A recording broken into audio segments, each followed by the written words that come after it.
Good morning, children. Welcome back to English class. So today we have got a revision for you, which is on lesson number 7, Stepping Out, written by Charles Dickens. So now, children, we will quickly do a recap of this particular lesson. As we know, children, Charles John Dickens was born on 7th of February 1812 and he died on 9th of June 1870. He was an English writer and social critic, and we know that he created some of the world's best known fictional characters and is regarded by many as the greatest novelist of the Victorian era. Now, one of the famous works that he has done, the famous novels that he wrote is A Christmas Carol, Oliver Twist, David Copperfield, A Tale of Two Cities, and A Great Expectations. So now let us quickly do a summary of this particular lesson. So now, children, let us do a quick summary of this lesson. As we know, this lesson is based on a wonderful story which is based on a boy, Oliver Twist. Now, Oliver was an orphan by birth. He spends much of his childhood at an orphanage with too many children and little food to eat. Now, after escaping, Oliver travels to London where he meets the Artful Dodger, a member of a gang of pickpockets led by the elderly criminal person, and his name was Fagin. Now, Oliver gets to go out and works on street with Charlie Bates and Artful Dodger. Soon enough, Bates and Dodger, they keep an eye on an old gentleman who is engrossed in reading a book at a stall and pickpocket his handkerchief. For a moment, Oliver, who had no idea this was what working means, was frozen in horror. As we know, children, eventually Oliver also starts running in the same direction where Bates and Dodger actually have fled. But he does it in seconds too late, and what happens is gentleman turns out to take out his handkerchief and sees a boy speeding away. Now he starts in pursuit, raising the cry, stop thief, and suddenly you know what happens. Yes, there gathers an army of people and they start chasing the same boy. Now Bates and Dodger, who were hiding till then, they also join the same crowd. Oliver is eventually caught and taken down, a mess of blood, mud and dust. Now let's see what happens. As we know, although the mob surrounding him seems revealing quite sadistically in the poor boy's misery. Now the policeman arrives eventually over there, and then he takes away. He is not able to convince himself that this boy is innocent. But the old gentleman is actually not happy to know that he was supposed to be taken away by policemen. Now, as I already discussed with you, children, this particular novel is really amazing with a wonderful climax. And as per the novel, this is not the end of the story. This is just a part of this novel which was taken for your new voice. Now, as per this particular lesson, Oliver was actually taken away by policemen, and the gentleman also goes along with them. And this is what the story ends here. Now, let us do a quick recap of reference to the contest and question and answers. Reference to the contest. Do you see the old cove at the bookstore? Now, who is the speaker? The speaker is the Artful Dodger. Now, who is the old cove? The old cove is the gentleman at the bookstore. What does the speaker do to the old cove? The speaker steals the old cove's handkerchief. Now let us do question answers. Question number 1. Why do you think that Dodger chose the old man? The answer is the Dodger chose the old man because he was clearly unaware of his surroundings, engrossed in the book he was browsing. Question number 2. Why did the old man think that Oliver had stolen his handkerchief? Yes, the answer is the moment Oliver broke into a run, the old gentleman realized that his handkerchief was missing. His estimation of the situation consequently was that the boy who he could see running off must be the thief. Next question. Why did the old man want to run away from the crowd? Why did he not run away? The old man was a kind person, although Oliver, whom did he thought of as thief, had been caught. The man did not appreciate the manner in which the mob was treating him. Their attitude made him deeply uncomfortable, and that was the reason he ran away. Now, children, we will do the textual activity. That means the activity which is given behind your lesson. So make sure that you are going to do this activity. Take a pencil and you can immediately fill in the details or fill in the blanks which we are going to discuss today itself. Alright, so let us quickly start the activity. Now children, let us come to page number 76. Now on this page, we have an activity based on simile. Now we already know what a simile is. Still, we will just do a quick recap. A simile is a form of figurative language and it makes a comparison between two unlike things using the words like or as. So now, based on similes, there are few fill in the blanks which are given, and they have also given you few words. So we have to select the best word which is suitable for this particular fill in the blanks. Now the first one is, when Sai dances, she floats across the stage like a feather. Yes, like a feather. Jasmine runs like the wind. Jasmine runs like the wind. Next, the crash of the utensils falling was loud as thunder. Next one, Ali is dependent upon by everyone because he is solid as a rock. Everyone was nervous about the results, but Shushmita was cool as a cucumber. He turned white as a ghost when he was caught stealing. So now we will start with the story writing. So now we will quick do a recap on what is a story. As we know, children, a story is basically a narrating of real or imaginary events. That means we keep on thinking about some real or imaginary events or characters in our mind. Now children, what happens is when we keep on thinking about this kind of events or some characters, we actually come up with some new ideas and thoughts. And because of this, what happens is it improves our language skills and it also improves our grammar skills as well. Now, writing a story also helps us to practice the self-discipline, and it also develops the creativity in different aspects of life.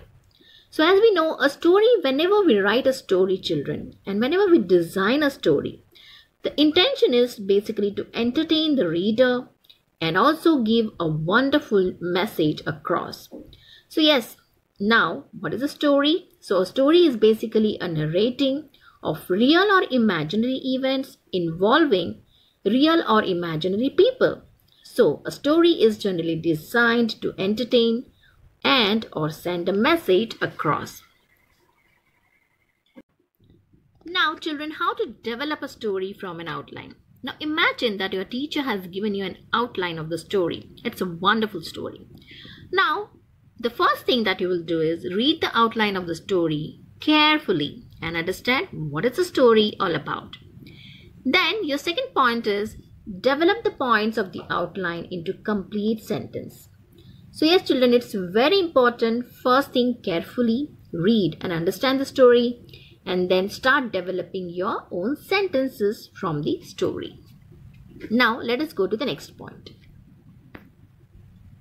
As we know, your story should consist of the beginning, the middle part and the end part. That means your story should consist of the introduction part, then the body part, and also the ending, that's the conclusion part. Now it should also include some details, okay, to make the story very interesting and enjoyable for the reader. The reason is, children, we need to bring life to your story, right? So how can we do that? Only by giving the detailed information about the story. Then now the very important part is write the story in the past tense, even if the outline may be provided in the present tense. As we know, children, if the outline of the story is still in the present tense, you need to make sure that you are going to write the story always in the past tense. We have to also introduce few dialogues or conversation to make your story more engaging, so that the reader should also enjoy the story and they should feel that wow, the story is really interesting. So let us go and check what is the climax of the story. Now, very important part is the title of the story. Yes, how can you forget about this? Children, this is one of the major part of your story. Now choose a title that is relevant to the main characters or events of the story. Make sure that your title is actually in relation or in relation to the main character of the story or the event of the story.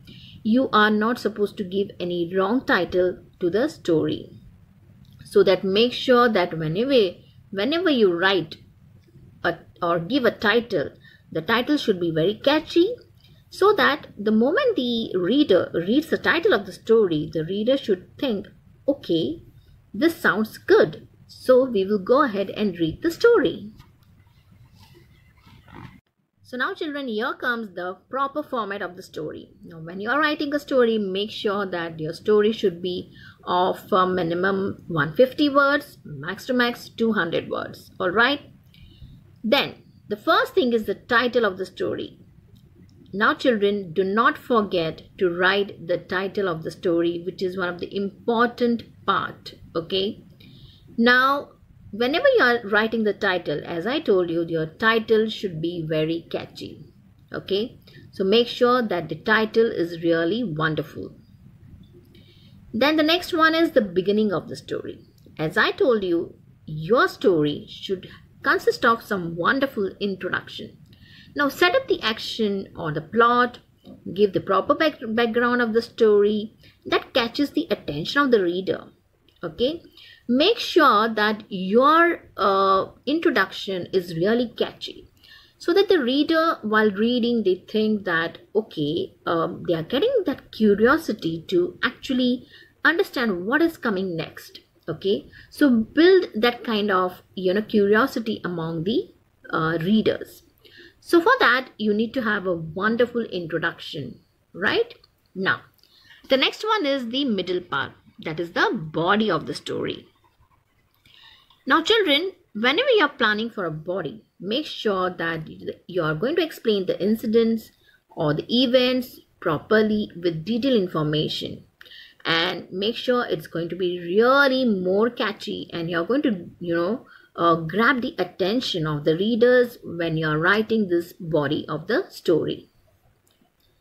Then the next part is the climax. Okay, that's the end of the story, that's the conclusion of the story. You can make the conclusion or the climax very happy, or you can make the the conclusion sad, according to your story. You can say the content of the story. So it's up to you what kind of climax or conclusion you want to give to your story. Then the next one is children, moral of the story. As we know, and as we have already discussed, each and every story actually gives a lesson. Okay, teaches the reader something, gives a wonderful message to the reader. So for that, the moral of the story is really important and compulsory. So make sure children, whenever you're writing a story, the moral is really important and it is a compulsory part of the story. Now, as I told you, the title, the format of the story should consist of the following. The first thing is very important, that is the title. Then the introduction, which is also called as the beginning of the story. Then comes the body of the story, that's the middle part of the story. Then comes your conclusion, that's the end, that's the climax of the story. And then the moral of the story. So this is the format of your story writing skills. Alright, now let us go to the next one. Now children, let us come to the picture story writing. Imagine that your teacher has given you a wonderful picture. Now the first thing is you will observe the picture and describe the picture in the form of a story. Observing and just creating some kind of images in your thoughts, in your mind, is really important. Then you can ask the questions and you can note down the answers yourself to just check whether you're actually going with the same plot of the story which has been given.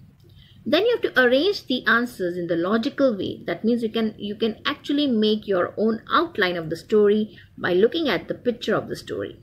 And you have to give a suitable title once again. So now, yes, whenever it comes to the picture story, the first thing is you have to observe and describe the story in your mind.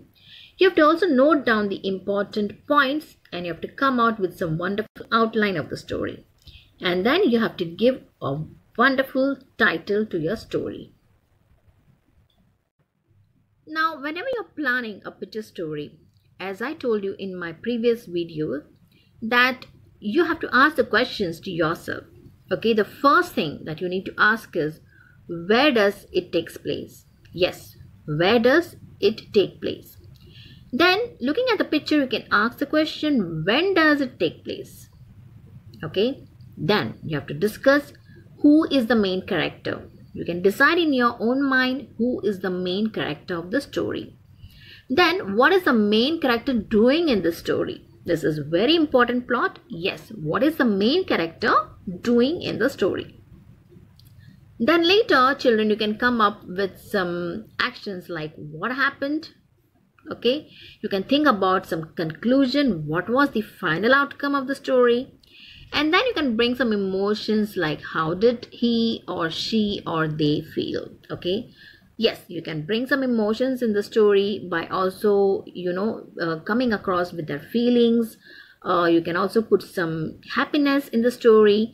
You can also add some kind of dialogues or conversation to make the story really you can bring a life to the story. You can make some kind of a reality. You can form a real picture, a real event, and you can bring this particular event or picture or images in front of the reader who is reading the story. So children, this was the quick recap of how to write the story writing. And yes, I'm very sure now this was a wonderful recap, and you also now know how to format a particular story writing. What is the format and how to go ahead with the picture story, how to plan a picture story as well. Now,